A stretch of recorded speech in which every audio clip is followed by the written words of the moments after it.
Right then lads and lasses, how we're doing, and welcome back to the channel. Hope you're all having a lovely day. Welcome back to the Geordie Josh channel, and I want to say welcome back for 5 PM news, the time I'm actually recording it at. I know I did say I'm going to do them like whenever the news does come out, but it could potentially be up for 5 PM, but anyways, that's not my plan. If it is, it could just be a very weird coincidence. But regardless, welcome back for daily news. We're going to say that from now on. We could see some double uploads start to mount on the channel, shall we say. But in today's daily news video, yet again, we've got a lot of news specifically on the saga of Hugo Ekitike and Alexander Isak, and potentially Newcastle United and Liverpool. We've got news, why not, to believe one of the biggest and most reliable journalists on the planet with anything to do with Alexander Isak and Liverpool. They're probably going to say, well, yeah, because you don't want to hear anything about Alexander Isak and Liverpool. That's not the reason, and we're going to take a look at why. Newcastle are also preparing a club record fee of a second bid for Hugo Ekitike, and one more bit of news from David Ornstein, yet again, one of the most reliable journalists in the business, as to how, or we could kind of suggest, that Newcastle United have told Liverpool Alexander Isak is not for sale. So without further ado, if you do enjoy the video, hit the thumbs up button and subscribe if you are new for all Newcastle United content. Without further ado, let's get into it. So firstly, the journalist not to believe is not David Ornstein, although he can potentially be classed in this calibre. The journalist not to believe, who arguably is the most go-to journalist on the planet, is Fabrizio Romano, and here is exactly why. Now, don't get me wrong, Fabrizio Romano today has confirmed Sean Longstaff's departure from Newcastle to Leeds United, although we got into that in yesterday's video. Go check it out if you haven't already. But he's a very reliable journalist. We use him on the channel all the time. Undoubtedly, he is the best in the business. But with this specific saga, he's not giving us any actual updates. He's telling us what we know in a tweet, and then another tweet, and another tweet. He's regurgitating the same thing, and I think it's pretty obvious and clear as day. It's either led, unfortunately, which we have to bite the bullet on, by Alexander Isak's agent, although there is no news there to report, or Fabrizio is doing this for his own benefit, to get engagement from Liverpool fans, because obviously, when they say that their club is linked to the best striker in the world, a player that they are literally salivating over at the moment, of course he's going to get engagement. That's going to benefit him. He gets views on his YouTube, on his Twitter, so of course he's going to do that to try and string the Liverpool fans along, although there's absolutely nothing there. And also, I've called Fabrizio out on social media, specifically on Twitter, and so has many other fans, not even Newcastle United fans, although many footballing fans in general have said, why are you just regurgitating the same story over and over again? And normally Fabrizio Romano likes to be a bit cheeky on Twitter, and he kind of hits back at people saying, no, I'm not wrong, this news is right.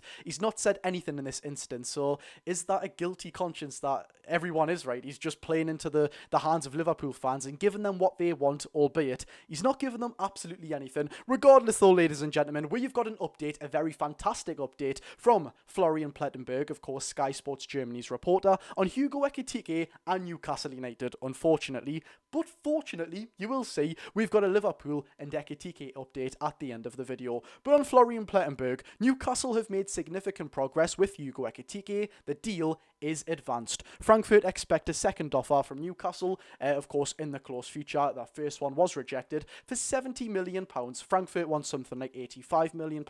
86 is Ekitike's release clause. Of course, £70 million, the one that was already rejected by Frankfurt, would have been a club record fee. So obviously, if Newcastle have to up that offer, it's still going to be a club record fee. So Newcastle United are preparing, and Frankfurt certainly expect from Newcastle another upgraded club record fee for Hugo Ekitike. And yet again, it does beg the question, are Newcastle United being a serious club and saying, no, we want Ekitike, so we're going to sign him, and yes, we're also going to keep Isak? But then again, in the grand scheme of things, if Isak is to inevitably, as some Newcastle fans are yet again saying, to leave next summer, it does look like it may be possible, because, I mean, what, £85 million for who is going to be classed as a backup striker, although there is much talk about playing with Alexander Isak, is a lot of money. We can't really deny that, can we, ladies and gentlemen? But also, the reports around Alexander Isak, or Liverpool wanting to do a deal for Isak at £120 million, is absolute insanity if Newcastle are going to sign Ekitike for £86 million. We're talking about the best striker in the world, and with all due respect to Ekitike, phenomenal footballer, great age, 23 years old, 22 goals in the Bundesliga last season for a club like Frankfurt, who obviously aren't the Bayern Munichs of the world. They're not terrible, but they're not the Bayern Munichs of the world. there's a lot more value in 120 million for Isak than 86 for Ekitike. Let's just say that, ladies and gentlemen. But the reason why Newcastle may have told Liverpool, no, you're not signing Alexander Isak, is due to this. Now, David Ornstein, the Athletic reporter, has reported today Liverpool have contacted Frankfurt to sign Hugo Ekitike. Does that mean that Newcastle have said to Liverpool, you can't sign Alexander Isak, who, as we all know, reported by David Ornstein himself and various other outlets and reporters, that Alexander Isak was Liverpool's number one choice striker, and Hugo Ekitike came straight after that. That was always the plan. If they couldn't sign Isak, it was Ekitike straight away. I'm just finding it a bit convenient that it has been now legitly reported that Liverpool are going in for Ekitike, so that only leads one thing in my mind, that Newcastle United have said to Liverpool, you're not signing Isak. Which, I mean, goes without saying, that's an absolutely fantastic thing. Yes, of course, if we are going to be a bit greedy, we don't get Ekitike next summer. But of course, there is still some hope that we can do that. I mean, Florian Plettenberg still believes, or Frankfurt still believe, that Newcastle will come in for a second offer for Ekitike, which would be absolutely unbelievable. Imagine if Newcastle had the absolute authority to say, Liverpool, one of the biggest clubs in the world, undoubtedly, and probably, maybe not from Manchester United, but arguably the biggest club in England, one of in the world, the Premier League champions, very close to winning the Champions League with that squad. My God, that squad would be unbelievable with Isak. Imagine telling them, no, you're not signing our player. You are not signing Alexander Isak. We don't care if you've just won the Premier League. And that striker that you want, Hugo Ekitike, who now that you can't have Isak, is your number one priority, we're also going to buy him. Honestly, Nabil Bentaleb was in midfield less than 5 years ago.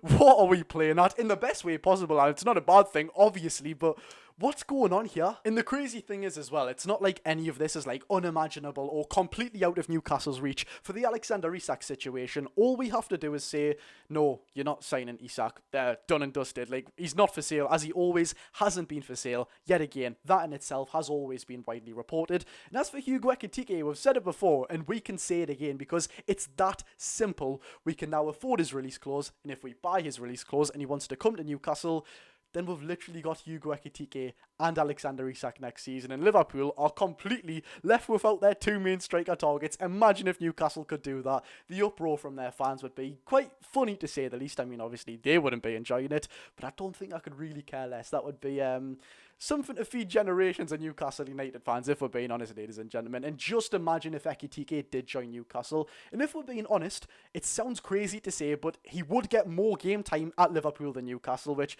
is absolutely mental, unless we specifically do want a 4-4-2 formation week in, week out, or we just naturally rotate Ekitike and Alexander Isak.